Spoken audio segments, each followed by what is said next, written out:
Good evening, everyone. I will call to order a regular meeting of the City Council of the City of Loma. This is March 11, and I am told that we have live streaming internet of this council session for the first time.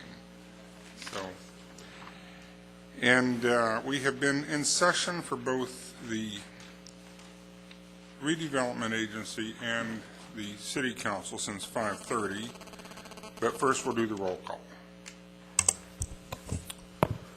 Councilman Ziprick. Present. Councilman Peterson. Present. Mayor Pro Brower. Here. Mayor Christman. Present. Councilman Rigsby is absent. There is a quorum. I will ask our city attorney to make any comments concerning the closed session. Yes, thank you, Mr. Mayor. On the City Council agenda, item 1 was a conference with real property negotiator where the council gave direction to the representatives of the city in that real property negotiation. There's no final action to report at this time. And if I may, Mr. Chairman, on the redevelopment agency agenda, item 1A, 1B, 1C, 1D, 1E, and 1F were also real property matters where direction was given. There's no other action to report, although item 1E is also on as a joint public hearing for the council, item number 5, and on the agency agenda, item number 3, and there may be action at that time. Okay. At this time, Councilman Brower will have the invocation and pledge of allegiance. Please stand. Dear God in heaven, we ask that you would imbue us with your presence tonight. We ask that you would give us a sense of your wisdom. We ask that you would give us a sense of your love, a sense of your patience, so that we can use those attributes in our interactions and dealings with the items before us. We thank you for your presence. Amen. Please join me in the Pledge of Allegiance. I pledge allegiance to the flag of the United States of America and to the republic for which it stands, one nation, under God, indivisible, with liberty and justice for all.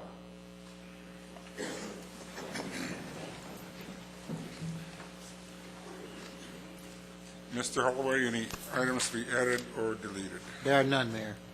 Thank you. This is time for oral reports on any items not on the agenda.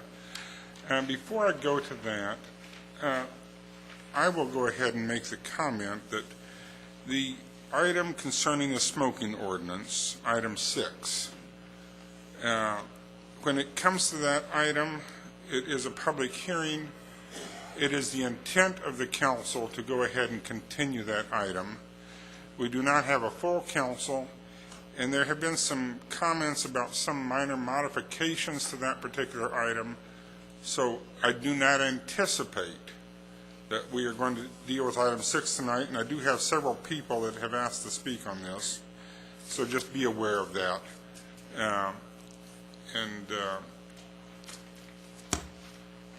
But we won't have, I think we have to take a formal action to continue that.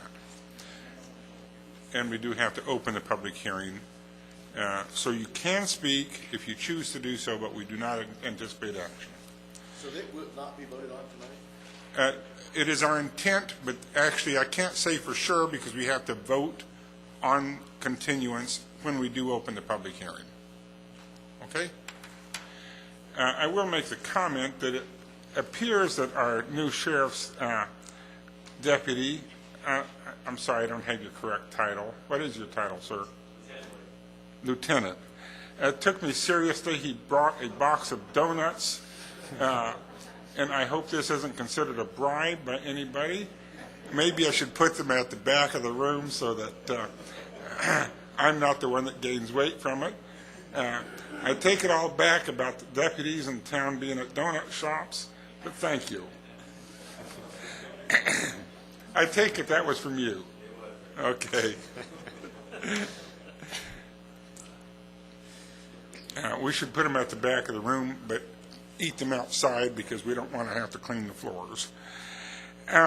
Okay, items not on the agenda, and I believe I have one item that is not on the agenda, and that is Kelly, and I don't have the last name, Chiarenza? Did I say that correctly? And please come forward. And you also have an item that's not on the agenda? Okay, we'll come to that in a minute. We ask that everybody recognize if it's not on the agenda, we cannot take action this evening. And limit your comments to 3 minutes, please. Okay. I am a resident here in Loma, and I currently use the dog park, the newly relocated small dog park.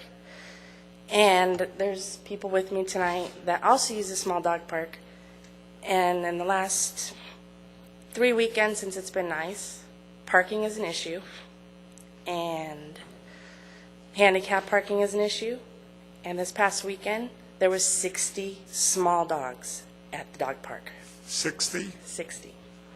This is that one at the back there, the brand new one? Yes. Okay.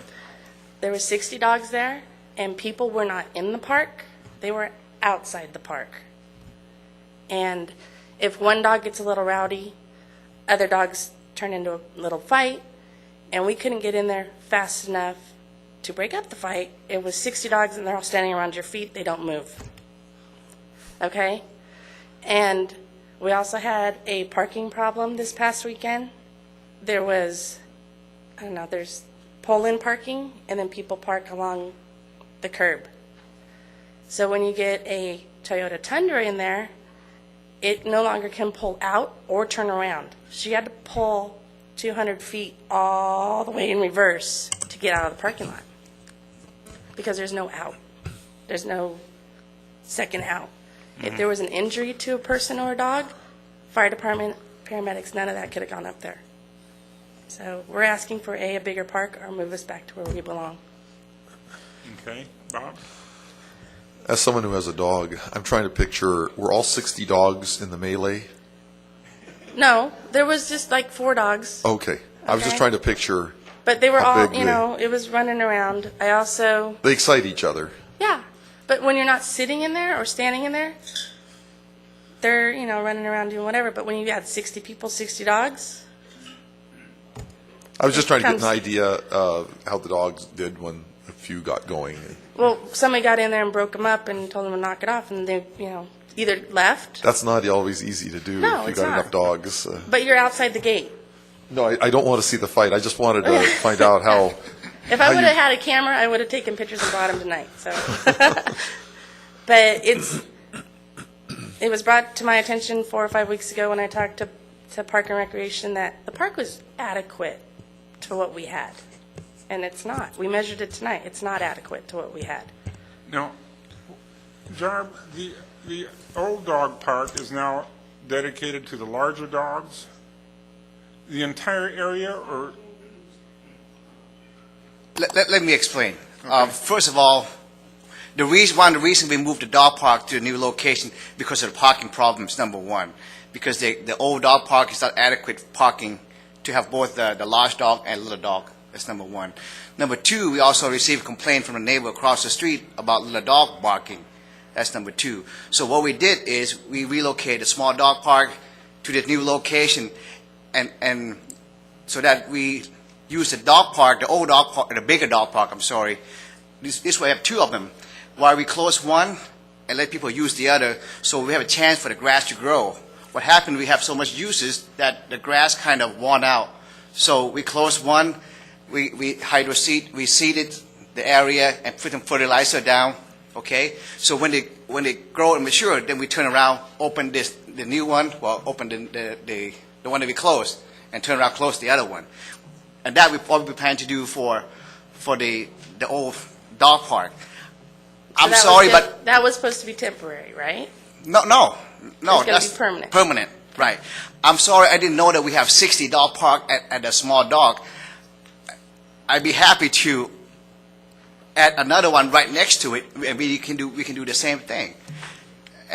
But The fence needs to be higher, because one dog in particular can probably jump that fence if he really, really wanted to get out. Wow. It's 4 foot high. It's this tall. Some dogs have a spring load of a 4 or 5 foot distance, vertical. And if they want to get out, they're going to get out. Well, if they want to get out that bad, maybe the owner should keep them home. Well, they're there for exercise. Some of these dogs are kenneled for 8 to 10 hours a day. Okay. The parking was the bigger issue that I wanted to bring to you guys. We have handicapped people that don't have parking access Well, for them. that's exactly why we built another parking lot right next to the tennis court, and They're not going to walk from there. okay. If they got to go through the ditch and come across. You won't be able to walk your dog across. There's a big gully there. You can't get across, especially me. I'm on a walker. Okay, Floyd? Yeah, Mr. Mayor, I'm amazed that it's happened. We've missed an important need in this town, obviously, if there's that many dogs. It makes me think about the Getty Museum, which is free and a very popular place to go, but you have to book a month or 2 or 3 ahead to get in. Maybe we can take bookings on the dog park if it gets that popular or something like that. Well, yeah, what time of day was this, ma'am?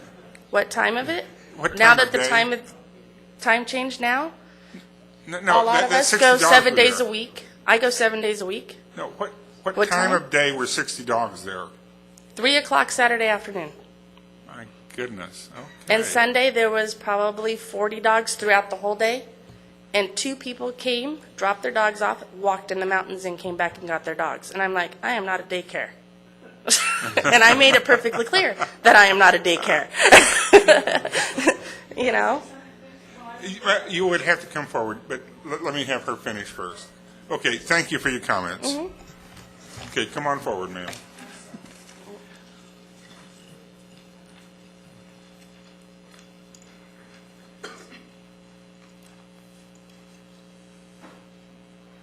Welcome.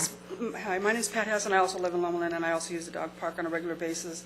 And I'm sorry I have such a big mouth and interrupted, but on Saturday, when I'm the one that had to back all the way out, and somebody had to walk behind me because people were driving in behind me as I'm trying to back my truck out.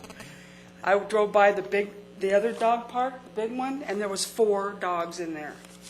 Nobody has big. 4 dogs over on the Okay. other side. Okay. So if we could maybe put the fencing around the bottom part of the other thing, so that when there's an overload, and we can take our little dogs over there and go over there and use it, and then when the big dogs come, bring them back or whatever, but something needs to be done. Okay, thank Thank you for you. your comments. Mike? Mike Christensen, my address is on record. I'd like to speak to an issue that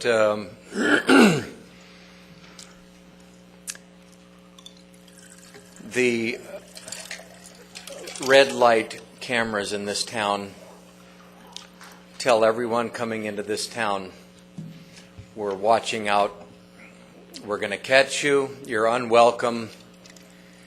And when they were being considered to be put in, I heard the words, these are not going to be for enforcement of right turn on red lights. I heard that very specifically. Now, when I received my own photo You? and went You know online about these lights? and watched, there was a red light and my car wasn't there when it started. And I suddenly realized that when the yellow light turns red, the camera out here behind by the Chevron station here immediately turns on. It just turns on. There's no flash. It just turns on. It's fishing. And it fishes for this fish that got caught. Now, we all know what a California right-hand turn is, right? You go up to the red light, nobody's coming, you slow down, you tap your brakes, your stopping time is probably 0.5 to 1 second. You see that there's no oncoming traffic and you turn. It's exactly what I did. Brake lights were on, everything was on. But I don't think anybody was told that this camera automatically comes on when the red light turns red and starts fishing for maybe violations. Not actual violation, not somebody going through a yellow and halfway across the intersection. I think that these things are insidious, they're unconstitutional, and I think that they need to be ripped out of the ground and thrown out of this city. Thank you, sir. I can see you're still neutral on the subject. Floyd. My understanding is, and somebody who knows more about it than I've asked them this question, because I've tested it a number of times myself, and I'll do it again after council meeting tonight. What it does is it checks how fast you're going before you get to the line. If the light is red, it has a computer inside that says this guy is going so fast that he probably will not stop, and the camera turns on. I was half a block away. I wasn't even in the picture when the light. Okay, if you're going to speak, you need to be at the podium, please. Because there are coils into the street that detect how fast you're I going. understand the dynamics of when you approach the intersection, how fast you're approaching. The two wires time you as you approach the intersection. The four intersections in this town are timed differently because, like you, I tried the same technique on all four of them. The one at Barton and Mountain View on the left-hand turn north on Mountain View is timed different. It is much more sensitive than the other three. I'm not talking about that. I'm talking about going southbound on Mountain View coming towards Barton. And when the first picture came, I watched the whole thing.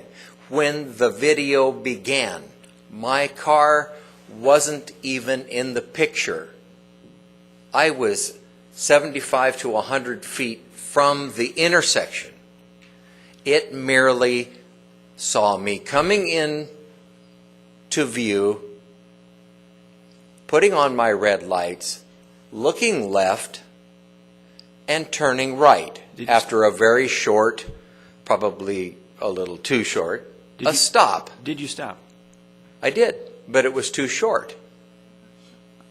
It showed me stopping.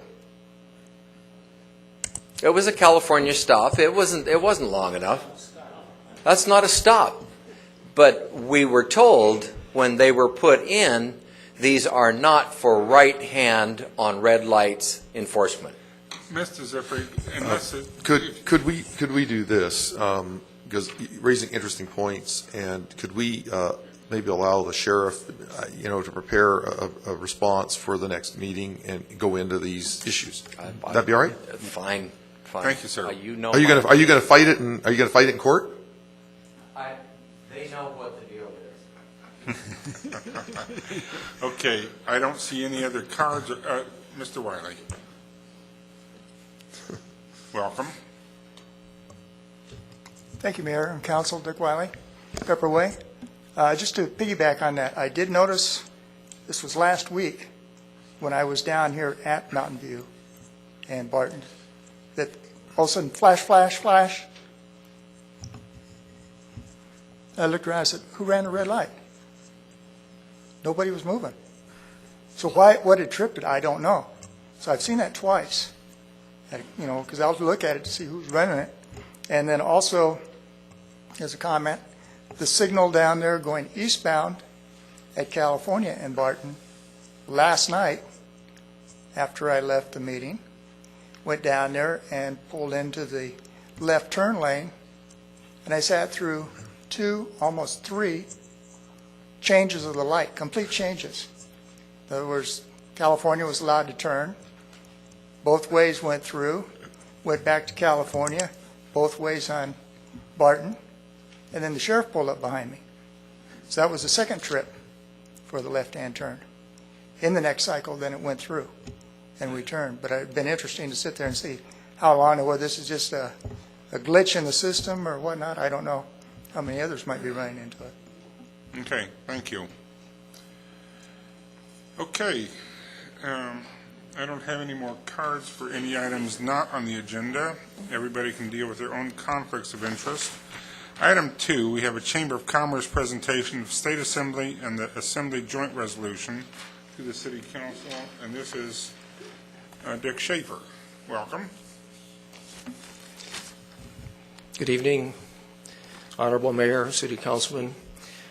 Dick Schaefer, President of the Loma Linda Chamber of Commerce. It is my privilege this evening to introduce to you Manny Aranda, who is our immediate past president and current vice president for governmental affairs, and he will make the presentation this evening.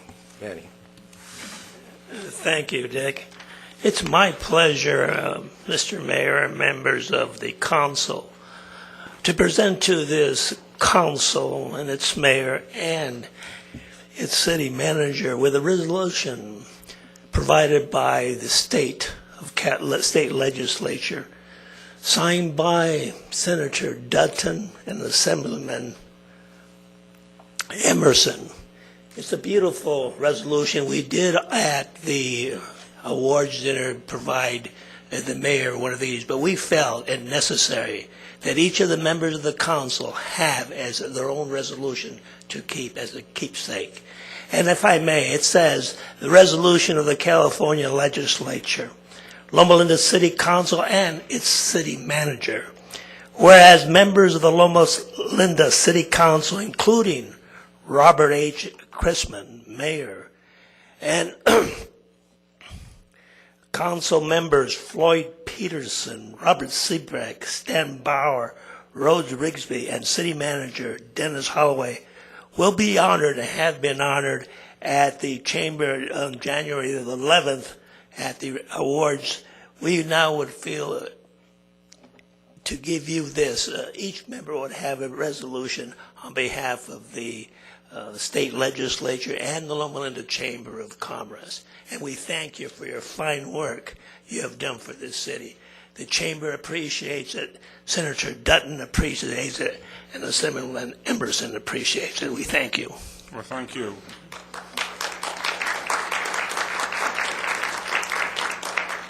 We're used to giving out awards. We're not used to getting them here. But thank you. Thank you for your work in getting this done. It's very much appreciated. Skunks. Okay, item 3 on the agenda, presentation by City of San Bernardino Animal Control Director Ken Childress on available services and skunk population problem. Do we need a skunk park? This is four-legged skunks, I presume we're talking Yes, sir. about. Okay. Mr. Mayor, Common Council, I'm Ken Childress, Director of Animal Control for the City of San Bernardino, and I brought with me Bonnie Landa, who's our Senior Animal Control Officer. I think everybody here knows that, or maybe they don't, but at least I have, since I've been here, noticed that Loma Linda has a skunk problem. All of our officers are aware of it. The individual we worked with before, Kathy, that was animal control here before for long years, had problems with skunks. And I think that we've gotten to a point where they're creating more serious problems, and we've been asked by some of the citizens to look into this, and I met with your Director of Community Development, Deborah Woodruff, and told her that I had some concerns. So one of the things I don't want to do, I don't want to be in the business of trapping and destroying wildlife. So our solution has been, of course, to trap, to relocate, and we don't do all of that. A lot of the private trappers get involved with that because people have homes that have entryways underneath that encourage skunks to come in, or they have vegetation in their property where we just can't completely trap and relocate. But I think maybe we may have been causing some of the problems or adding to the problems by relocating these animals in the south end of the city up in the hills. I think they're coming back down in. They're in north central Loma Linda. So anyway, here's what I want to do. I want to take this approach and look at this sensibly. One, I think we need to do some education with the community on what they can do in their yards to prevent skunks from attracting skunks. And so I've talked to Deborah, and we're going to do something on Channel 3. We're going to prepare some literature. I'm going to have my animal control officers hand those flyers out to the public. We've met with several trappers, and we've talked to them about what they're doing with these skunks when they catch them. So I don't have control over them, so I don't really know what they're doing. But what we're going to do is try to get some consensus and agreement with them, maybe to release them in the wash a little further away, and maybe not up in that area where they're going to enter back into the city. So I think if we try those things, we might be able to get a handle on this. And I know this, other than that, I don't know that the city wants to engage in some type of eradication program where it's going to cause concern with the public. So I'd like to have some time in cooperation with the city so we can try to systematically try to address this and see if we can't get it under control. Thank you. Bob? A couple questions. When the trappers catch the skunks, exactly how do they approach them safely? There are skunk-proof traps they're solid metal. Okay. So that the skunk goes in and you can pick it up and remove it. It's not really necessary. I mean, usually skunks in an open trap, wire trap, they can be approached once they're trapped, and we put a towel over them and then pick them up and move them. And if you move them to a wash, exactly where is this wash that they were going to be going to? Well, is that classified a little bit? No, sir. I mean, the closest area over toward Tippecanoe side, maybe. I don't know. We want to find something that's a little bit more out of the way. And just trying to think what neighborhood would like to welcome them. Here's the problem. State Fish and Game regulates where you move these things. That's right. They have a non-relocation policy that says that they have to be released in the area. So the area is defined as 1 square mile, 2 miles, or 3 miles. So nobody wants to take a stand on it, but we'll take a stand and find an area that's in the area, that's out of the area, that will hopefully solve some of these problems. We'll keep that area kind of quiet, huh? Yes. Right. It seems to me like having these skunks in town really adds to our rural atmosphere. Well, I don't know if anybody's here tonight to address that issue, but you know, we had a concern from a couple doctors that live up on Beaumont. Near Beaumont. And they're, you know, they say, look, we don't have any fruit trees. We don't. Our yards very clean. We have gardeners come in, and our dogs are constantly sprayed by skunks. I don't know. So they're agitated, and their concern is, why is it their responsibility to hire a trapper and remove these animals? I don't know the answer to that. You know, it really isn't an animal control issue to the extent that we just can't control all the wildlife that there is. But we will work on this problem. Can we require skunks to be licensed? I am encouraged to hear there's going to be some action on this. I think any of us that have lived in this town for any period of time have recognized the last year or two the increase in the skunk population has been dramatic. All of us that lived here a long time have seen skunks and smelled skunks, but it's to the point now where have some members in the audience feel they can't even take their dogs out for walks without being threatened. I walked out of the med center a few months ago and literally almost stepped on a skunk walking by the door of the hospital. And it seems like every area of town, something has happened in the last year or two that the population's exploded. So I don't know what the answer is. I'm probably less humanely inclined, whatever it takes to control the issue, but look forward to your efforts on that. Typically what happens to the skunk and raccoon population in a community when you have dogs that also run loose is that the canine distemper gets into that population and reduces it somewhat.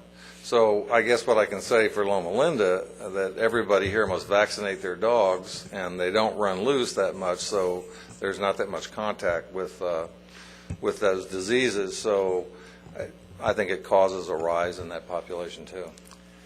Lady here at the back, or two ladies here at the back, come forward, please. Go ahead and be seated, but it sounds like they're going to be asking you questions in just a minute here.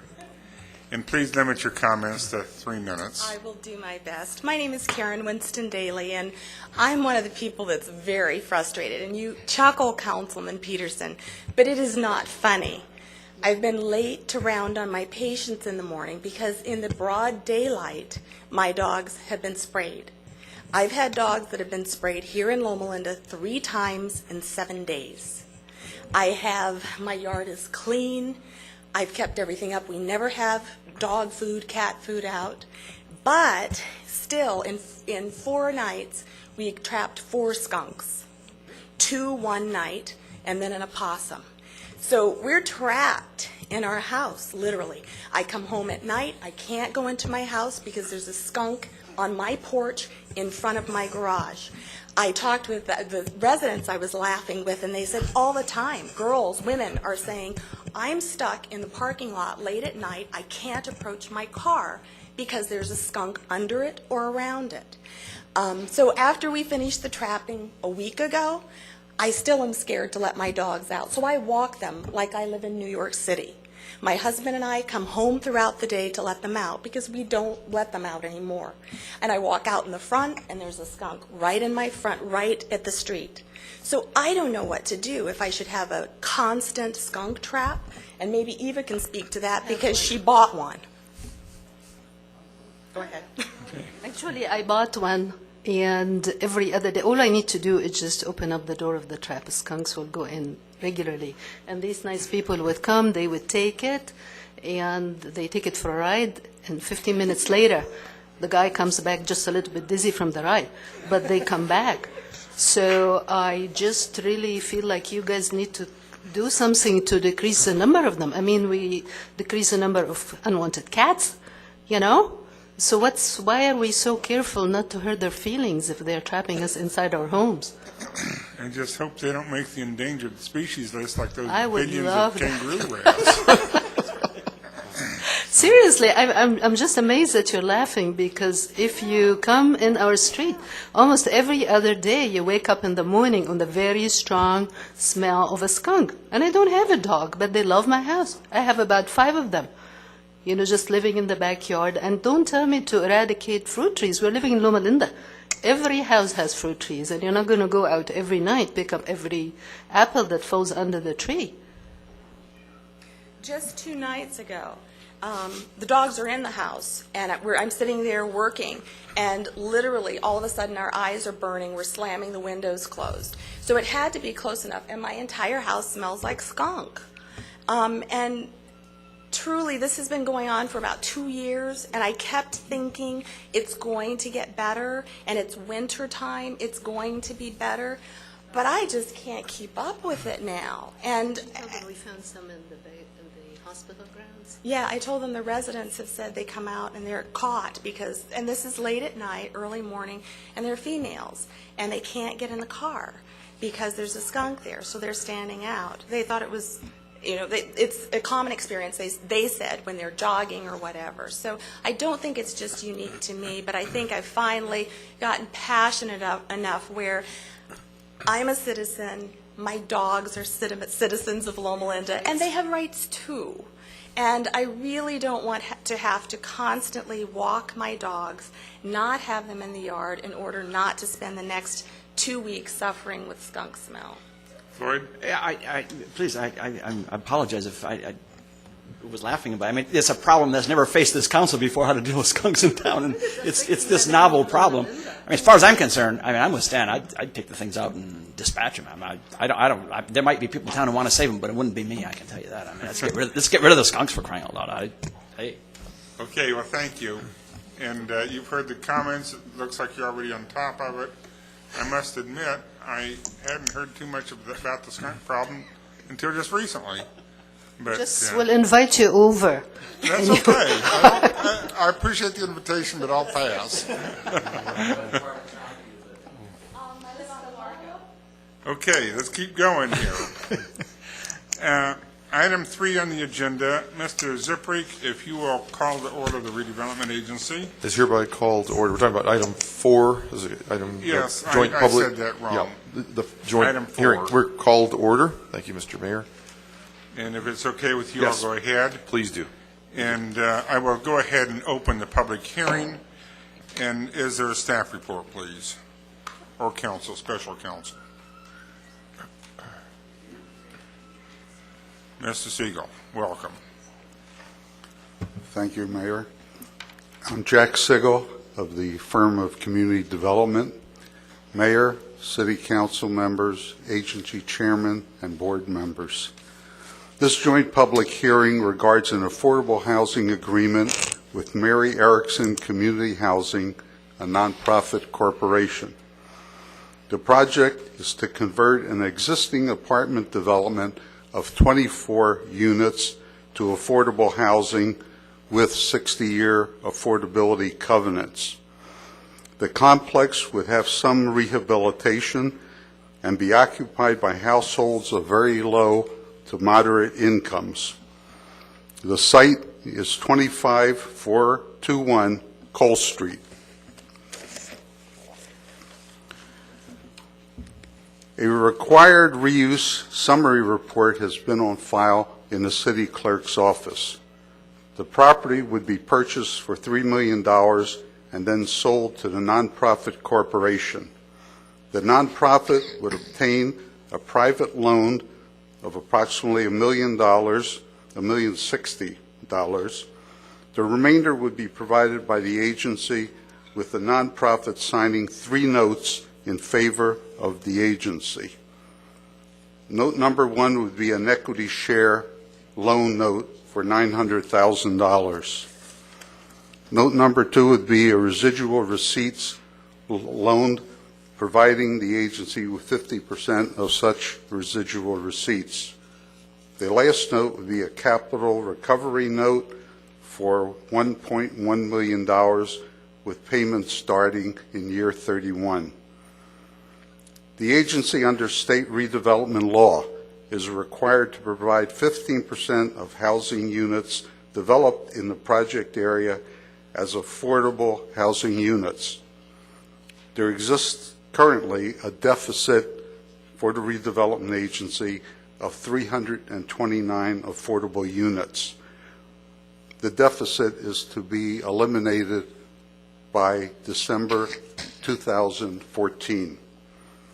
The present deficit would be 305 units with this development, so it would decrease to 305.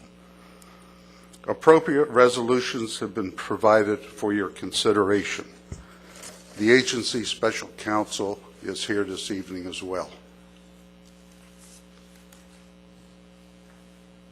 Mr. Hibbs, any comments?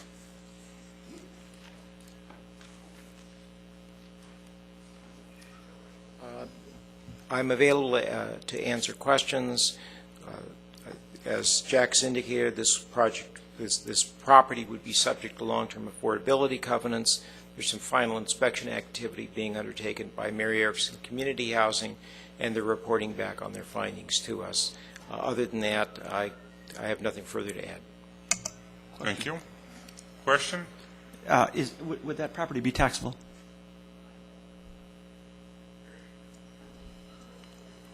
The question was, would the property be taxable? I believe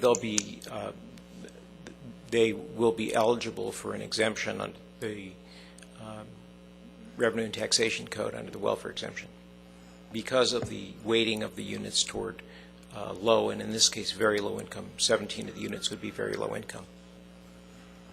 Is there anyone that wishes to speak to this issue? Seeing none, I will close the public hearing. What's the pleasure of the council and/or redevelopment agency?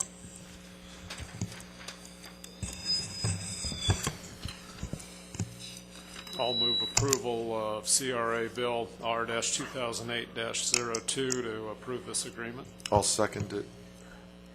Any further discussion? Any opposition? So ordered. Item B.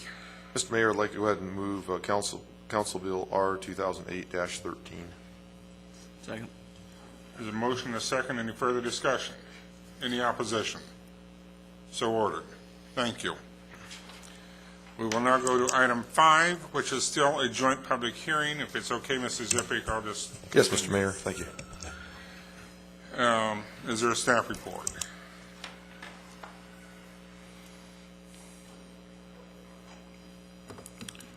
Mr. Mayor, members of the council, agency chairman, and members of the board, I'm Jack Sigel from Community Advisors.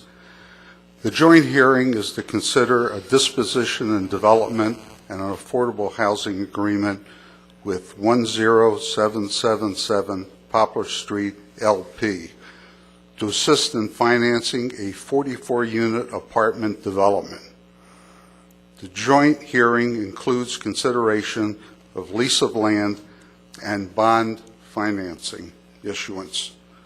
The limited partnership was established by the Corporation for Better Housing. The proposed affordable housing development is proposed for the east side of Poplar Street. The site is approximately 1.82 acres. The developer is considering obtaining funding, additional funding, under the state's multiple housing program, the MHP program, which has a March 27th deadline for round number 1. The 44 apartments would be restricted to affordable housing by covenants which would run for 65 years, 10 years longer than the requirement as state law. One unit would be a manager unit at lower income. The total development costs are estimated to be more than $14 million. The agency is being asked for a $4 million loan to offset a portion of the cost in addition to a long-term lease on the land. The agency loan includes funds for city fees during the process, which is estimated approximately $750,000 to $800,000 of the requested agency loan.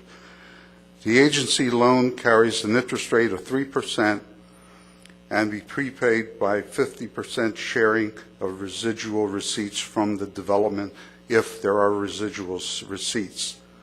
The site will revert to the agency at the end of the lease with the agency. The project would help reduce the agency's affordable housing deficit by 37 units. A reuse summary report has been on file with the city clerk. Development cost over the requested agency loan is the responsibility of the developer. The developer anticipates obtaining authorization from the state to issue $8,750,000 in housing revenue bonds in conjunction with the federal tax credit program.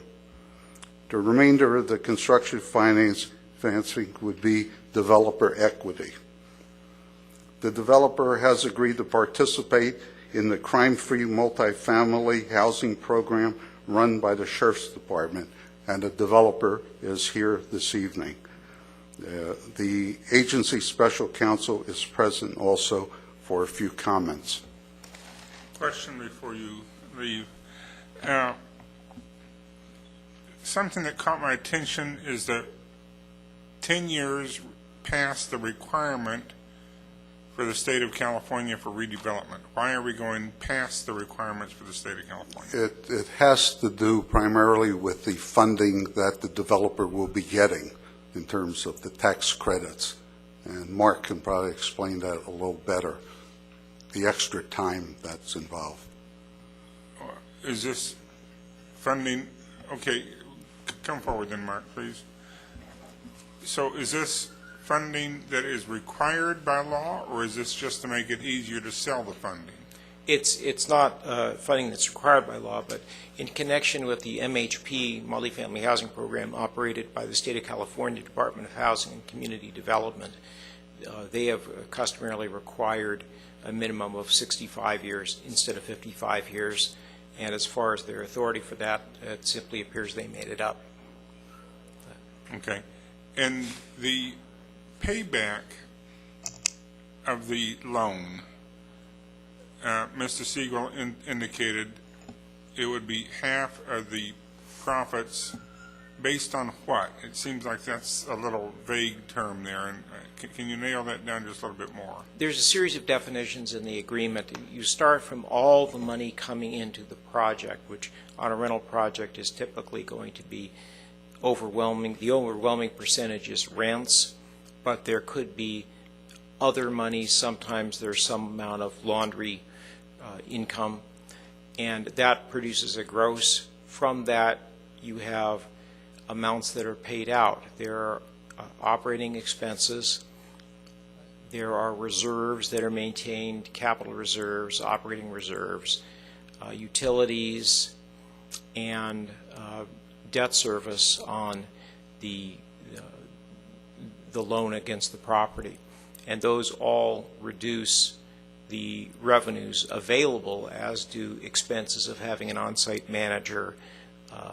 There are expenses associated with the partnership and investment. So from the gross revenues, you net those amounts out, and then you are left with residual receipts, which is simply what's left after you've taken the gross and diminished it by debt service and operating expenses. Any good cost accountant that's taken cost accounting 101 can allocate anything 13 different ways to Sunday, though. So it's not terribly tight then, is it? The developer is required to submit annually audited statements, and the audited statements are also looked at by tax credit investors in terms of being industry normal, and we have some caps on some of the costs where they're not within the control of third parties. Utilities, for example, the developer doesn't have control over essentially.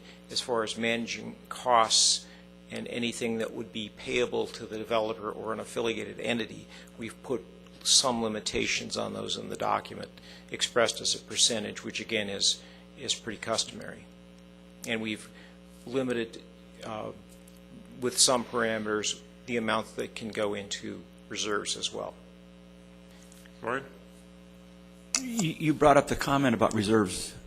Correct. Is there, are they required to have a reserve, and are they required to keep the reserve at a certain point, or can, for example, a maintenance reserve, replacing the roof or repaving the road or something? There's no legal requirement in redevelopment law to have a reserve. However, for the project to be financeable privately and to attract tax credit investors, a developer would always need to have some sort of operating reserve and some kind of replacement reserve or capital reserve. And that would have to continue. I mean, I can see that at the beginning, but 10 years down the road, what if he depletes his reserves and doesn't keep them up? I mean, is there any way that we can have any control over the fact that he can keep up his reserves or monitor that? They're required to maintain reserves, and part of what the agency will get is an annual report. And there are really two kinds of reports. One of them is a financial report, audited financial, which would show the revenue stream and all the components of it, both revenues and costs. The other part of that, which doesn't deal with the financial side so much, is a compliance report that, in fact, the units are being operated. and they're being occupied by households whose incomes don't exceed certain thresholds, all defined in the agreement, and who pay rent that is affordable rent as defined in the redevelopment law. Thank you. Any other questions? Okay, Thank you. I do have one request to speak from Charles Brumbaugh.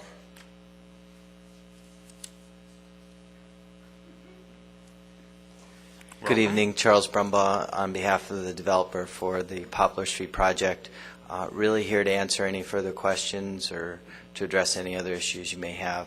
Just to follow up on the reserves, part of the state funding does require ongoing and fully funded reserves. So if we were to have to re-roof the building, we would then have to make either a greater allocation of revenue or make other arrangements. So there are minimum thresholds that are required through the MHP program in addition to all the other things that Mark discussed. Thank you. Stan. Question for you. Obviously, this item and the previous item with the requirements for low-income housing and so forth, the state requirements with redevelopment agency law, so we don't have a choice in that sense, but we do have somewhat of a choice in who we may select, such as yourselves or other entities that do projects like this. My question is, one of the big concerns is the quality of design, quality of landscape, quality of construction. What assurance do we have as a community that this is going to be an asset that we're not only meeting state law, but hopefully are proud of the appearance? Well, we can see this, but why don't you put it up here so that the audience can also see it, maybe to the side here a little bit. Yeah. Is that okay, Pam, if we kind of block you off a little bit there?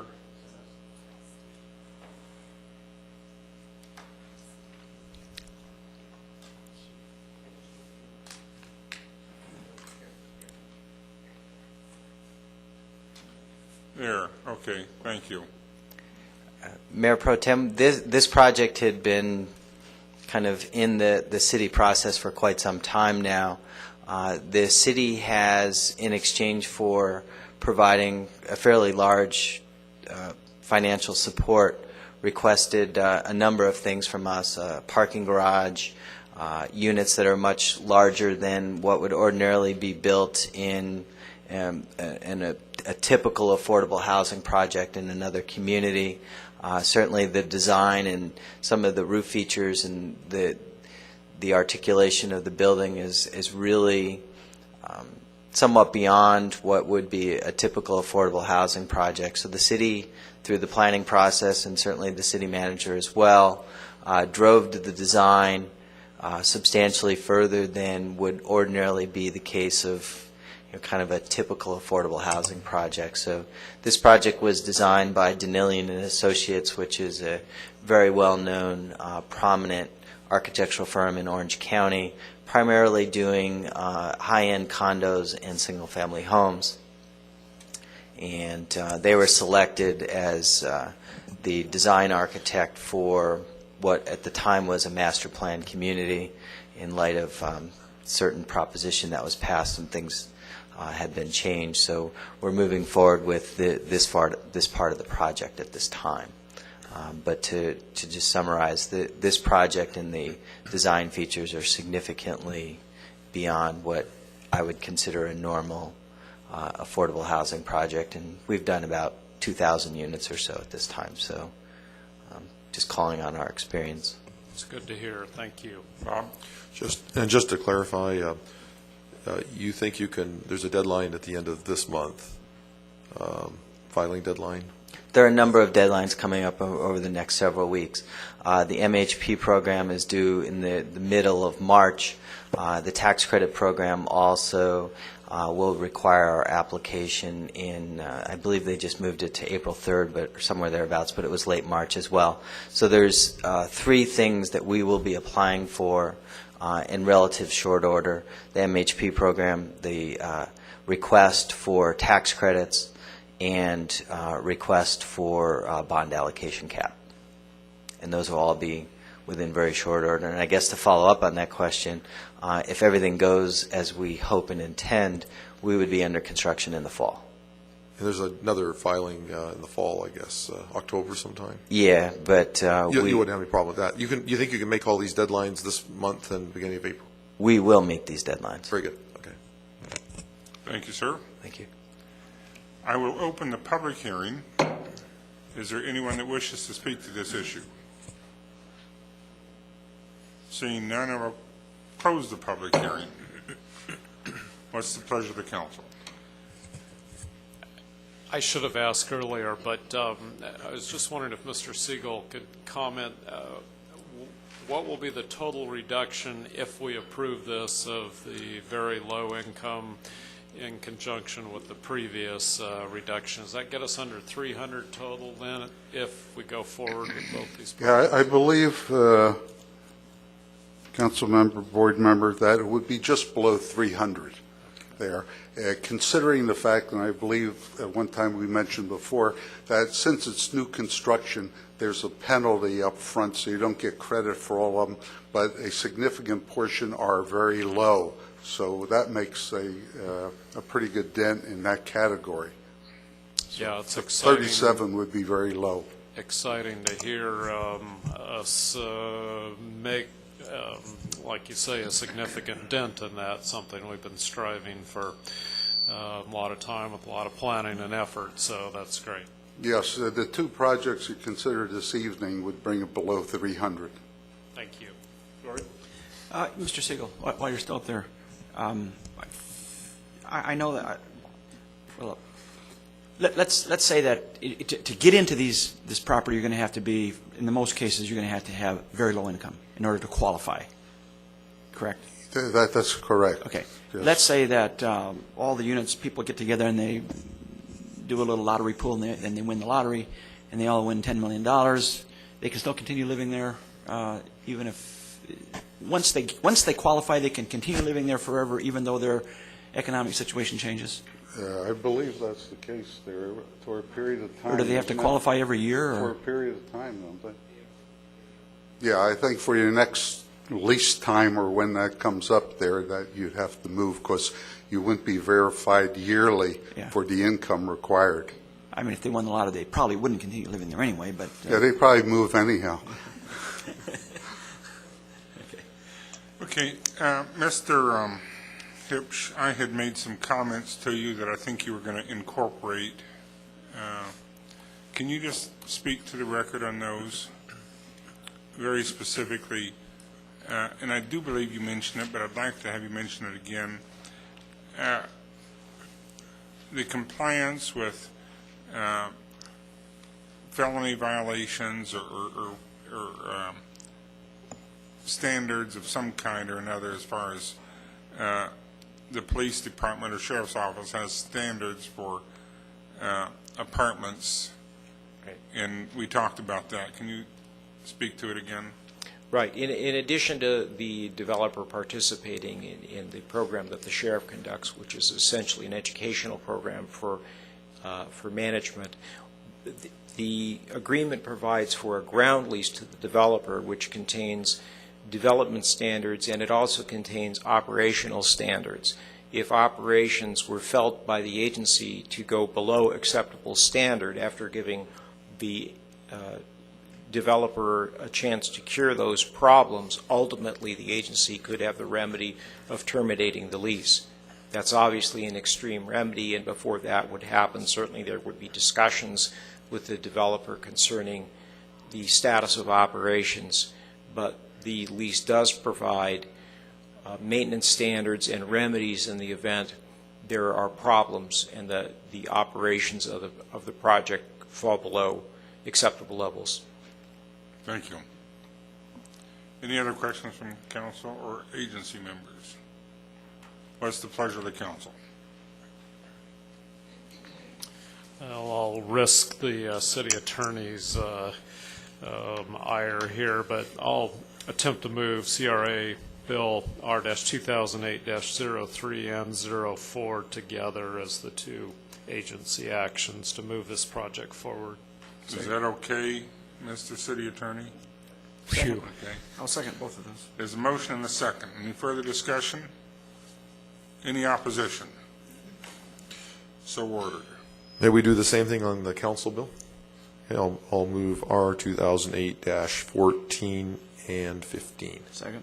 Actually, it says 04. Is that correct, or should that be 14? R No, it's R 2008- A and C. Oh, that's right. 14. Okay. Yeah, oh, you're thinking of the CRA bill. Yeah, I They're was. alternating. I was. And 15, so I make those. Is there a second? That was mine. Any further discussion? Any opposition? So ordered. It does pass. Good luck, make it work. And Mr. Hipsch, make it work. Mr. Siegel, thank you. Thank you for all your work. Stan? Yeah, just a quick comment. You know, for some of us that are getting to be the gray beards on council, you know, we've been working on Poplar Street to, you know, really do something constructive, literally, for a long time, and staff, and especially Ms. O'Cam and others that have really worked hard on this. Seems like it's never going to happen, but you know, it is pretty exciting. Finally, to see something happen here.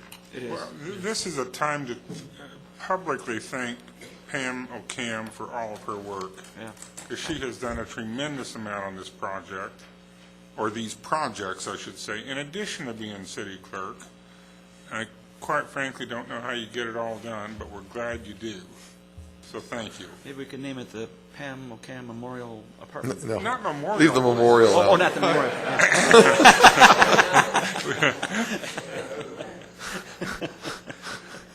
Thank you, gentlemen.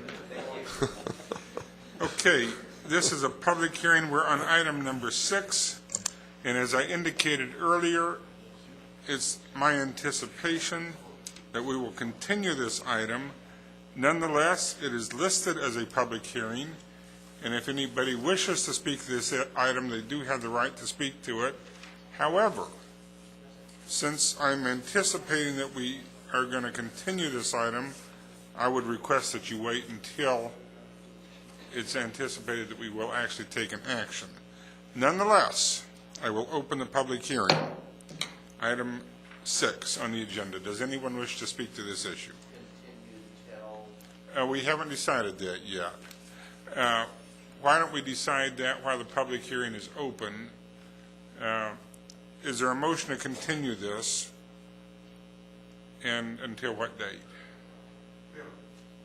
Mr. Mayor, we have a fairly heavy agenda, I think, our next council meeting, but maybe you want to go to the next one. Are there 2 meetings in April or just one? Just one meeting in April? Mr. Attorney, if we, I know there's a couple of questions on some items in there. If we make any changes to it, do we have to go back to the first reading again? If you make any substantive change, if there's a minor typographical error, that can be corrected without a new first reading. I mean, I was the one that brought this up to begin with, and I mean, there's no huge urgency, you know. Can we on it, put this to the, just a minute, I do see your hand. Can we put this over to the first meeting in April? Would that work? Okay. You may, but that's a very busy agenda already. Okay. We only have one meeting in April, Okay, what's the first meeting in May? 13th, I believe. 13th. Is it appropriate to take a council vote while the public hearing is open, or should we close the public hearing before we do that?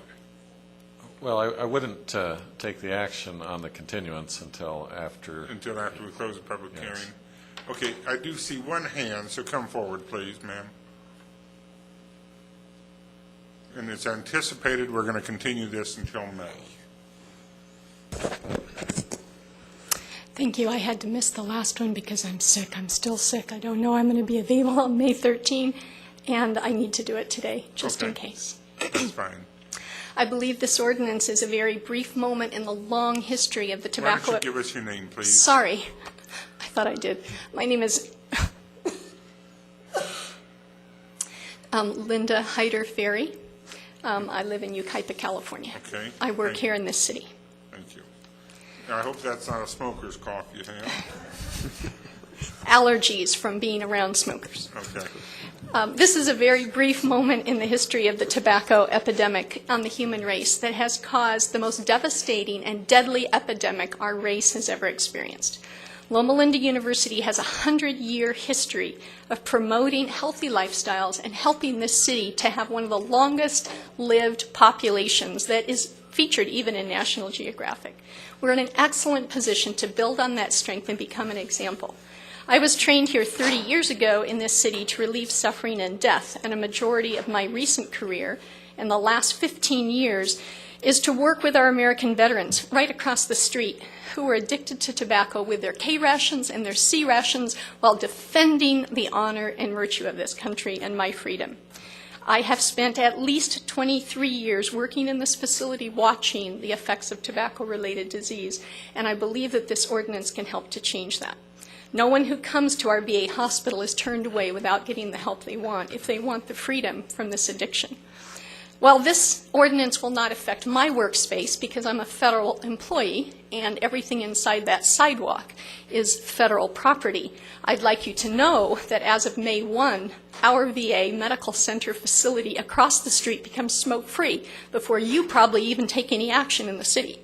No one will be able to smoke in my facility except on 6 external picnic areas on the grounds.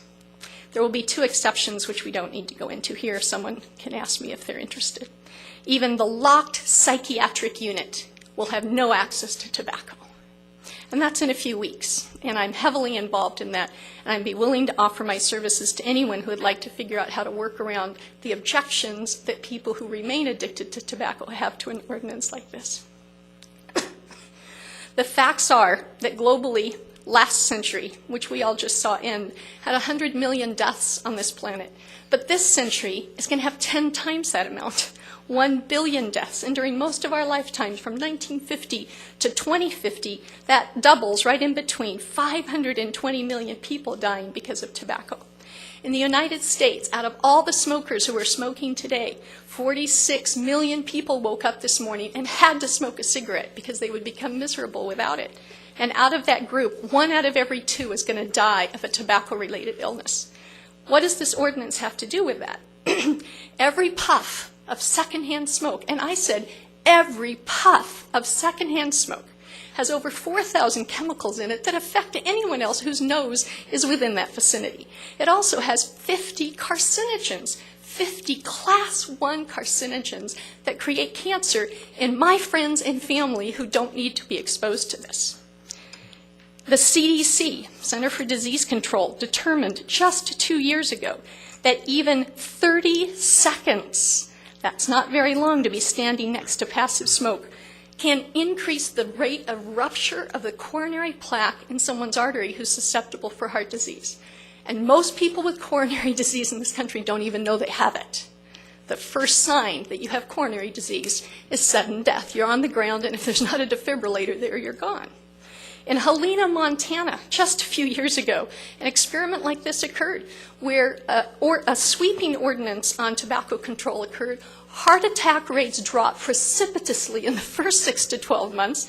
The unscrupulous tobacco industry came back and got it repealed through a variety of efforts, and within 6 months of repealing the law, the death rates went back up, primarily in people who were not smokers. So I suggest that you assemble the local experts who can truly help you make this an effective law and benefit the people in our community and be an example to the rest of the world. Excuse me. Even the World Health Organization has created the Framework Convention on Tobacco Control that takes these exact same principles to every country of the world, and it was ratified in 2005. So the tobacco industry wins by deceit. They win by lies. They win by manipulating the truth and telling people that they have rights. They have rights as a smoker. Let me tell you what, that's pure fabrication from their propaganda industry. The only right a smoker has, the only right we have, is to use cigarettes, tobacco, or products in an area that affects no one but the person choosing to use it. As soon as my nose contacts your cigarette smoke, your rights are over. And that includes every public place in this city where people can be protected from tobacco-related disease. So I thank you very much for letting me talk today, because my allergies are so badly affected at times, I can't talk with laryngitis for weeks at a time, as I've just had. I believe by creating a workable, positive ordinance, we can save the lives and improve the health of maybe your next-door neighbor, maybe your mother or father. My father has coronary disease, and I don't want him sitting on a park bench around here and dying because a smoker doesn't have the right and understanding to recognize the impact of secondhand smoke. We'll give a clear message to our children and our teens that this is a city that takes health seriously, and we will not let adults model this destructive, addictive behavior publicly in front of our children. I believe we have a right to protect the lives and improve the health of citizens in Loma Linda who cannot defend themselves. That's the unborn child. That's children. That's kids with asthma who can't breathe because someone stands outside their store and makes them breathe cigarette smoke when they're at one of our strip malls. That's people with emphysema and bronchitis and those on oxygen. Those people need to be protected. Finally, I thank you for taking the time and being careful, even if you aren't going to take action on it tonight. But recognize that this precedent is a very serious and important action that the city can take. And I encourage you to collect the expertise of those of us in the community, at the School of Public Health, at the university, and others that can help you make this an example to the world, as we have aspired to do for the last 100 years in this place. And I hope that one of the effects is that my alma mater, Loma Linda University Medical Center, takes it seriously and actually becomes smoke-free soon after the VA. Thank you. Thank you. Lloyd. Mr. Mayor, I should just say that Dr. Ferry and I worked together for a number of years on tobacco-related issues here at the Vets Hospital and as far away as Cambodia and Laos and other places around the world. And she does take this passionately, as you can tell.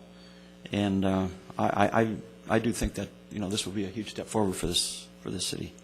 One question I did want to ask you, Dr. Ferry, do you know offhand? There's a number of cities that have already enacted resolutions similar to this one. Do you have any idea about how many there are? I know there's quite a list already. We're not the first to do this.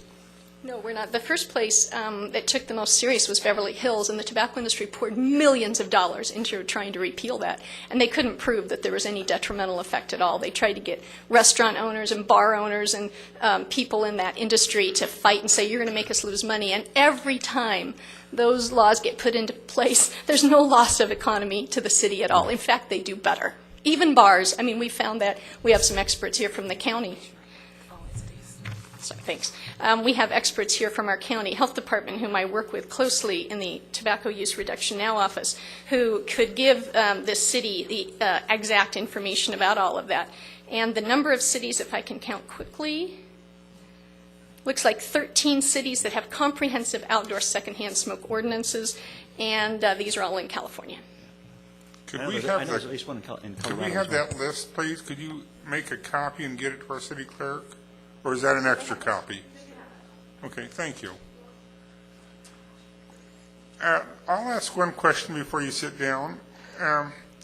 One of the people asked me, and I couldn't determine from reading this whether our ordinance affected smoking in a private car where there were no children on a public street. And I couldn't see where it spoke to that issue. And since you've studied this issue, maybe you can tell me by looking at the ordinance we have before us. In our state, if I'm incorrect, someone can help me in the back who deal with the specifics of this all the time. But in our state, you are not to have passive smoke in a car with a child. Okay, but without children. But without children, just making that clear that that's not a Loma Linda thing, that's a statewide situation. So children should be protected, although smokers don't observe that routinely. The question I think you're asking is, does the wording imply that it must be that way? I don't think that it does, but you could add clarification to that very easily. Thank you. Okay, does anyone else that cannot come in May wish to speak this evening? Seeing none, I will close the public hearing. What's the pleasure of the council?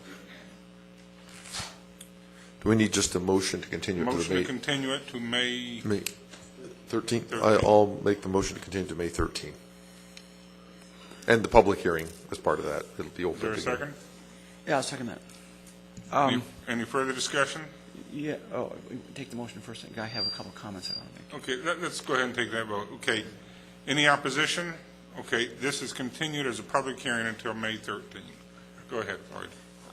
There was two questions that I had, because I wasn't here on the first reading, and that is, the first one, do we need clarification? Because when I proposed this to begin with, I specifically stated that I wanted it to be clear that I wasn't trying to restrict people from smoking in their own cars when they weren't violating state law. Being in public property, in a car, I mean, they're really in their private property, I think, when they're in the car. And I didn't mean it to restrict people from smoking in their own cars when they're in there by themselves.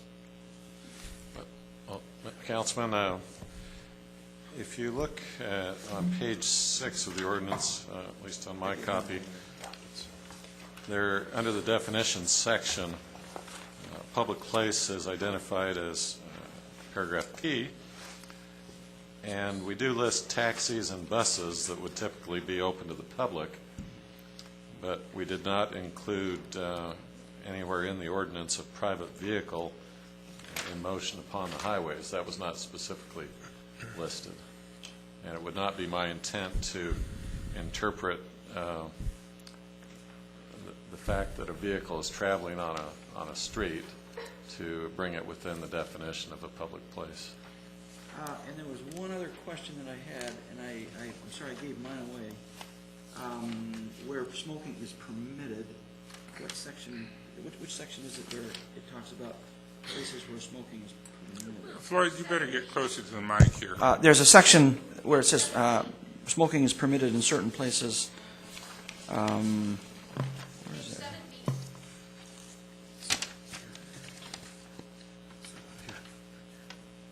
Places where smoking, yeah.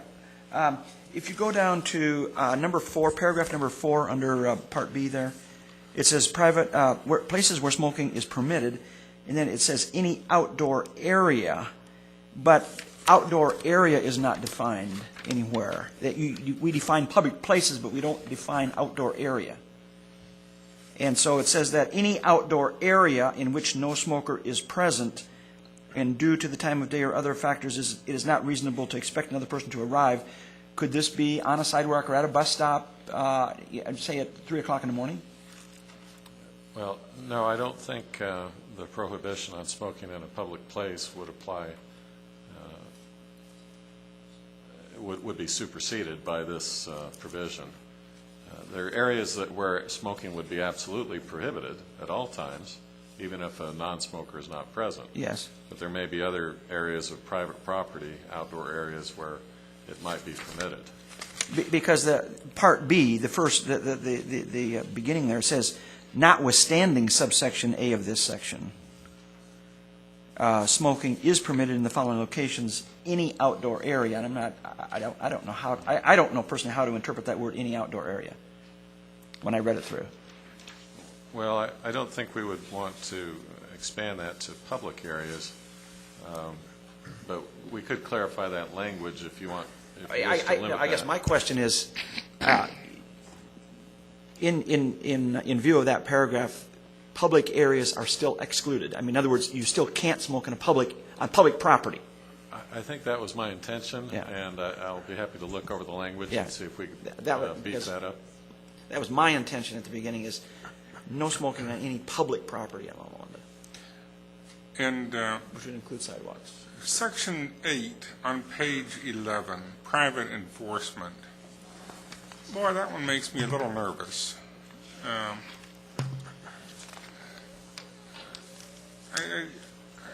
not sure we want a bunch of vigilantes going around the city enforcing the laws when we have a sheriff's department that is going to have enough to do, I understand, but that seems pretty all-inclusive here. Bob? Maybe you could elaborate on that. You've looked at some other cities? This was actually some language that did come from another city, and I spoke to their city attorney. he felt it had worked. They didn't have a rash of private enforcement actions, but there may be a situation where, for instance, in an apartment complex where the management might want to employ this method to enforce. This enforcement is limited to civil actions, so we wouldn't have people filing criminal charges against their neighbor over a cigarette. Well, that's kind of my concern here, that we get too carried away here. Well, one of the questions I've had is, let's say somebody is smoking in their backyard and the tobacco smoke goes over the wall. Can the neighbor then bring a criminal action because they smell tobacco smoke? No, they could not bring a criminal action, but if it were an ongoing nuisance every night, all night long, potentially, that might be a situation where this enforcement mechanism would be appropriate and useful in a private setting. My favorite Latin expression from law school is de minimis non curat lex, which means the law does not concern itself with trifles. So if somebody were to go to court and say, somebody walked by my apartment on one occasion smoking, and I want to sue them in small claim court for $5,000, the court would not want to entertain something that trivial. But there may be more serious situations where a private enforcement action would be appropriate. This gives that option. If it became something that were abused, obviously the council could rein in any private enforcement. But there are other remedies as far as attorney's fees that would be available to the city in an enforcement action as well. All right. Let's say a situation like this. In fact, a person came to me today and asked this very question. They live in a neighborhood that has single-family houses.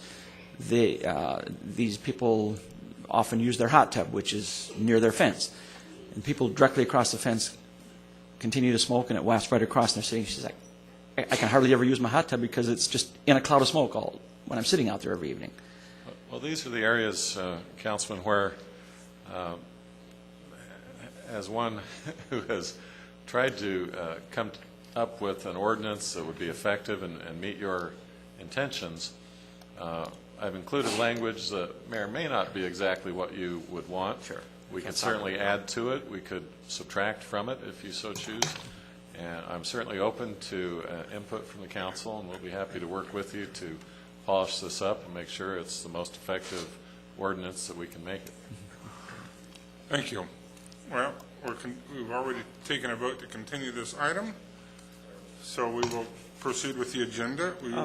Should we just add that, Mr. Attorney, with the suggestions that have come up, do you see that they will be substantial enough that we're going to have to go back to a first reading again? Yes. Yeah.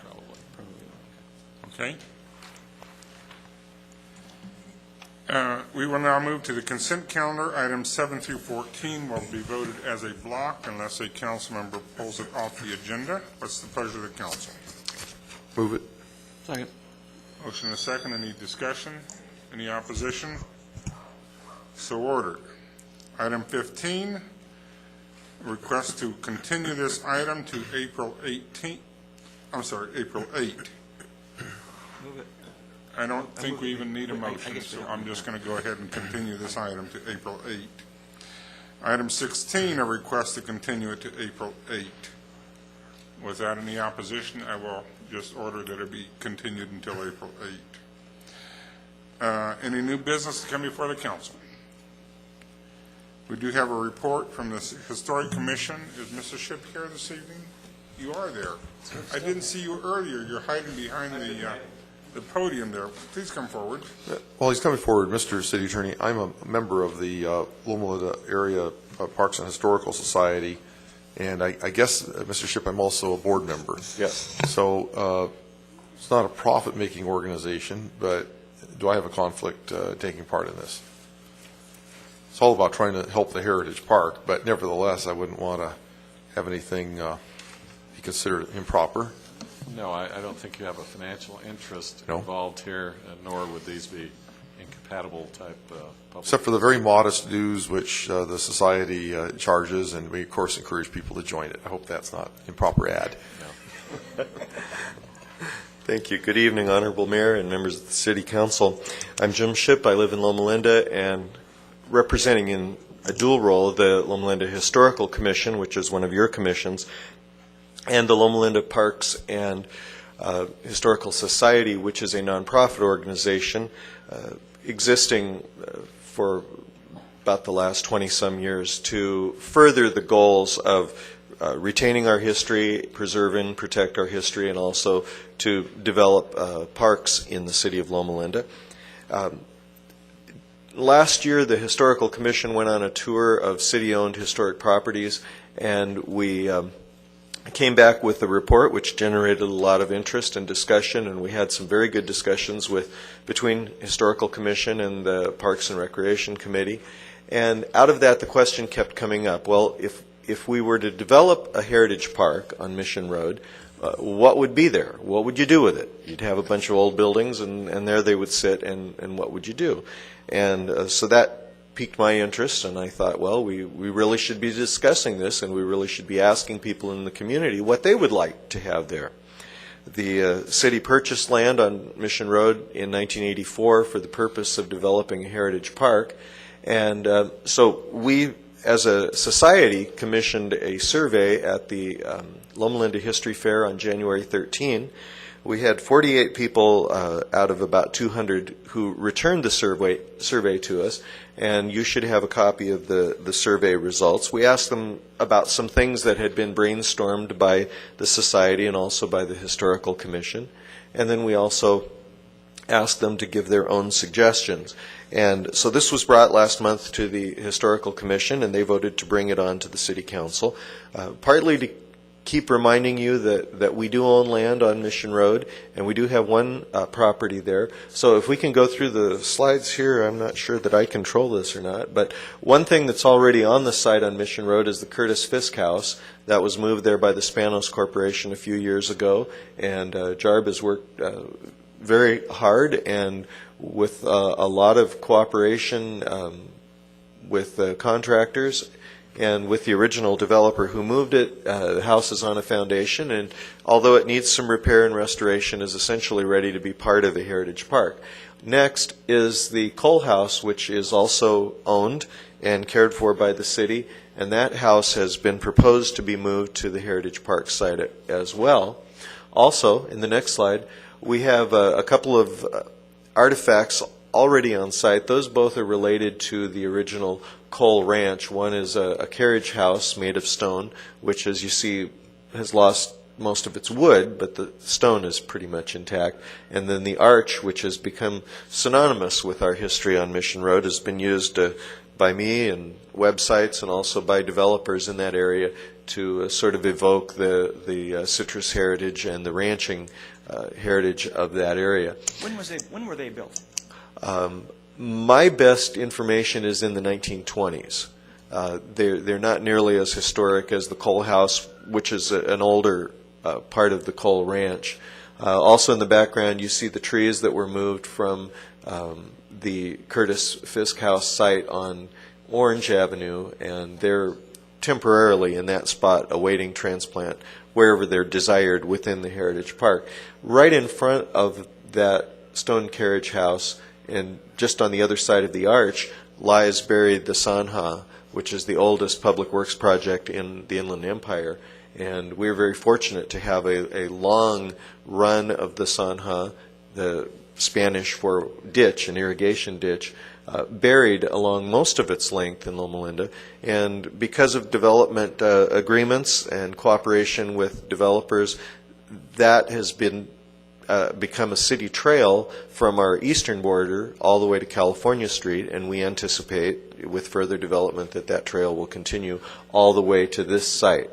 And so that's the next slide, which is the way the Sanha looked in 1916. We're not proposing to restore it to water carrying capability, but it was very beautiful and serene and rural in its time, and the Historical Commission has suggested that perhaps in the future there could be a continuing archaeological dig going on, a demonstration, so people could see what archaeologists do and what sort of things have been discovered. Several digs have been done on the Sanha, especially right in the Heritage Park area, and done very successfully, and the Sanha located and then recovered in order to protect it.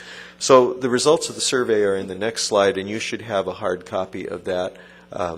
Looking at the very interested side, Orange Grove was very high on that, and I suppose since the citrus business isn't terribly profitable for people around here, at least that's what I'm told, that was very interesting to me, and I think it would behoove us to maintain within our park sites continued presence of some citrus.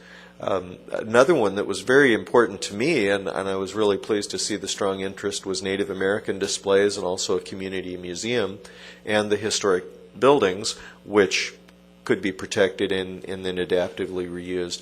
But some other things that came in as a result of this aren't necessarily historical, but could make the Heritage Park a very lively place, and that could include an art gallery, an amphitheater, and then other things that you can see, which are also somewhat interesting to people, but seem like they might fit in there rather than in a baseball park or a soccer park, and that includes a rose garden, locomotive or train display, fairly strong interest in that, and there are some possibilities of putting some rolling stock, some things into a heritage park that would be interesting to people, and also to protect some of the railroad heritage, because it was the railroad that put Mound City on the map and eventually Loma Linda and brought people here for a long time.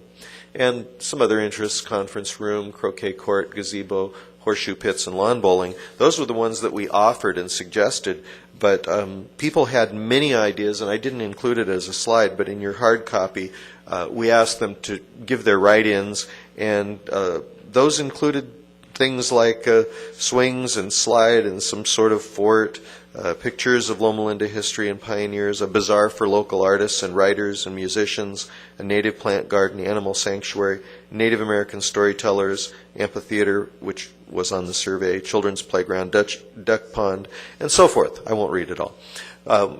The Commission just hopes that we will continue to follow through on our plans that date back to 1984 and eventually construct our Heritage Park.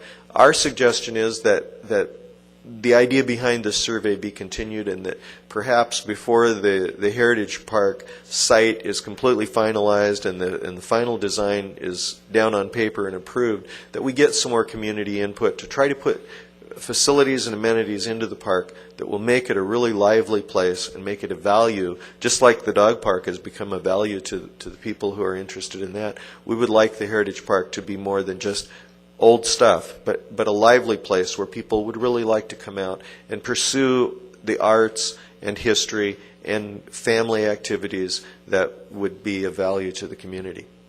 So that's my report, and I'm here for questions if you have any. Thank you. Bob? While you're up there, I was going to ask staff, how many acres do we now have saved for the Heritage Park? I believe it's 5. One of the concerns that I have is whether 5 acres is enough. If it's got a number of features, parking may be an issue, and something like that could be constrained a little bit.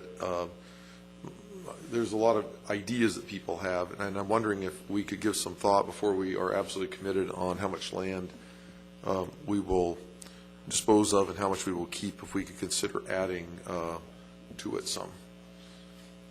That's just something I'd like to throw out, and I realize we've talked over time on how much it should have as an area, but I think, like, if you have certain displays and things like that, people do tend to come. What is it here in the County Museum Association? How much acreage do they have? Do they have 5 acres? I believe they have significantly more than that, What because do they have? partly what they have is the Orange Grove, and that's a fair amount of acreage that was just purchased about 5 years ago. So why don't we look at that? We don't need to make decisions quite yet. No, that's right. But it's something that we need to determine how big we want to make it. One of the things that we've talked about, of course, is putting that old railroad engine. Yes. That Roland Crawford has worked with us on. I hope he's still on board with that donation. Have you talked to him recently on that? I have. He is. He's on board. Okay. And you know, Mr. Mayor, along there was also a narrow gauge railroad. That is the site of Loma Linda's only narrow gauge railroad. Ran right down Mission Road. So we had 2 different gauges in our city. Yes. And I don't think it's going to be a U-Haul job to get it over there. I think it's going to take more than a U-Haul. But, Jim, I do appreciate the work that you did. I was up there and participated in this survey. Thank you for coming and participating. Pardon? Thank you. Yeah. We appreciate it. And I appreciate the work that the Historic Commission is doing. Since I have known Mr. Ziprick and been on the council, I've become more and more appreciative of historic works. You say it more and more sincerely, too. We welcome you into the fold. When I first joined the council, Mr. Ziprick came to see me and was concerned at that time about the Van Leuven house. I had your job then. Yes. And was telling me how it was going to fall down, and unless we did something, it was over 100 years old. And my first response was, let's get the bulldozers and knock it down. And the look of shock and horror on his face made me realize I had said the wrong thing. I'm still horrified. I've come a long way since then, and not quite to the extent of Bob Ziprick, where I want to keep everything old, but he's still working on me. Anything over 50, huh? Yes. If it's over 50 years old, keep it. Thank you. So thanks for your work. Stan, any comments? Got quite a few historic individuals on the stage here then. Okay. Mr. Mayor? Yes. Could I? You bet. Come on. We have a young person speaking. On that subject right there, I recall that at one point, and it was either when we were writing the ordinance for the Mission Historic Overlay District, or looking at the PPD for Heritage Park University Village, I believe it was, that initially it was the recommendation of the Planning Commission that 9 acres be set aside for that park, because we didn't feel that the 4 or 5 was sufficient enough, given the number of items that could potentially be placed there. I think that at that time it was rejected and brought down in size to the present acreage, but it's always up for reconsideration. So I highly recommend reconsideration and increasing the size, given the fact that we have so many pieces of historic interest in that area that need to be moved to that park. And I think Jim realizes the large amount. So, any questions? I appreciate hearing that, because I was trying to remember what the original recommendation was, and I could not remember. That's helpful. Okay. Thanks. And thank you for your report.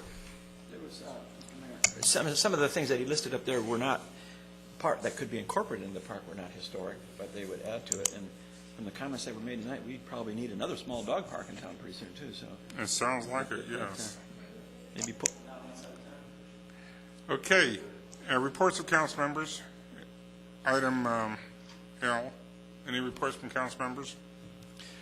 Stan. Yeah, same old issue, but nothing new, but it just seems like I've had a number of comments recently about traffic on Barton Road in the mornings coming to Loma Linda, both from the east and the west. I've heard comments from employees and even a patient.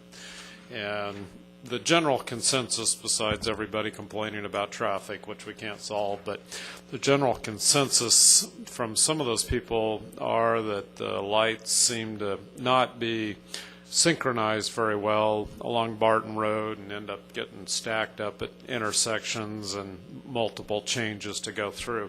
I guess my question for Jarb, I remember a while back there was some efforts made to synchronize lights on Barton, I think all the way through to Colton and so forth. Just wondering if you could shed some light on that issue based on those complaints and what we've done in the past, et cetera.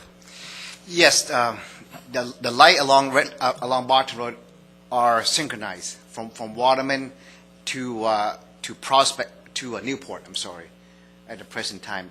But the problem is, like you said, we have more traffic than the length of time allowed for the car to move from one intersection to the next intersection. So that is a problem. So. Yeah, I'm not sure there's necessarily a solution, but at least some have suggested, is it possible to have a little longer green lights on Barton to keep that flow of traffic going? On the other hand, when you do that, it obviously makes for longer time on the cross streets, but I know it's a continual battle, and at least bring up those concerns. Lloyd? On that same issue, I spent the last 3 weeks out in the Western Pacific and some time on Hawaii as well. I noticed in all of the places where I were, they don't have, well, except for Hawaii, they have some traffic problems, but the other islands really don't have that serious. But their cycling through the lights, even in Hawaii, are much longer than we have here. In other words, we have it very short. Red, and then, we spend a lot of time cycling back and forth because people don't want to. It seemed, although I was impatient at first, I watched, and it seemed to me like having longer cycles actually did a better job at moving traffic than a whole bunch of little short cycles. Well, again, the reason we have shorter cycle, because if you wait too long on Barton Road and Mountain View, for example, if you have a car that goes longer along Barton Road, that means people on Mountain View will have to wait longer. That's true. And so you pick one. If I make the traffic on traffic signal along Barton Road longer, then you will get a complaint from the people that are using Mountain View. Well, they cannot turn because they have to sit through two cycles. No, I would make the cycles going both ways longer. It seems it like seemed to work better that way. If I could add in, it does seem like it's rare that I've heard complaints or personally seen ever having to sit through one cycle if you're going north-south on, say, Mountain View, but it's not uncommon to have to go through a number of cycles on Barton at that same intersection if you're going east-west. So it does seem like lengthening the east-west would tend to make the wait time for cycles maybe a little more equivalent. But anyway, my 2 cents were. One more comment on this, if we've got a bit of time. And that is, still, I made this comment before, and I'd love to see it tried in this town. How much it would cost to do at least one intersection? And it put up a clock, those digital clocks like they have in Thailand, in Cambodia, where you can see how many seconds it is before that light is going to turn green or red. I'm amazed at how that eased the tension just on me waiting for a light. I thought that was the brightest thing that ever happened on an intersection I've ever seen. I'd love to see that happen, and at least experiment with it on a corner, because you sit there and suddenly, yeah, I know it's going to be 20 more seconds. I can sit here and relax. I know how long it's going to be before. Otherwise, you're sitting there. When is this thing going to change? When's it going to change? Everybody's sitting there tight. When's it going to change? When you can see the clock, you know when it's going to change. I thought it was a marvelous idea. Bob? I was just going to check with staff, and I think Deborah is the one that might have some information on this, on where the traffic study for the city is right now. For the general plan? Yes. My understanding is that they are done with the model runs, and they are basically putting the analysis together, and we anticipate having at least a screen check sometime in the next month. But it won't be ready for public consumption until probably May or June. But it is moving along, and we're happy to see that it's moving along. Jarb, do you have anything newer than I do? No, the staff should have a chance to review it by next month, like Deborah reported. Yes. Thank you very much. It seems like traffic has become more and more of an issue. Kind of interesting where Everybody says they want to help businesses and institutions grow but limit traffic. I wonder if everybody's going to come in by helicopter or what the plan is, but I guess we'll find out. Reports of officers. Okay, anything else to come before the council this evening? We are adjourned. Redevelopment Agency will be back in a brief session. We've already had our roll call. Any items to be added or deleted? None. Anybody from the public wishing to make a comment on any item not on the agenda, come forward. Seeing none, we have already done our public hearings with the council. We need to take the minutes of February 26, 2008. Move approval. Is there a second? Parliamentary-wise, I understand I can still second even though I wasn't You sure here. can. I will second. Okay. Any opposition? If you weren't here, you really can't oppose it either, so. All right. All right, it's approved. And let's see, we have CRA Bill R 2008-05. We need to consider that. I believe this was in conjunction with an action taken by the city council. Was this covered already? Was this included in that other? This is not a joint. Let's see. It's on the consent calendar. Was it on the consent calendar? Let's see. Item number 9. Okay. If it wasn't, I move it. We need to still take it as a separate item here. Okay. Okay, I'll It's been second moved. it. Second. Okay. Any opposition? Seeing none, it's approved. We are adjourned. Thank you. Basically,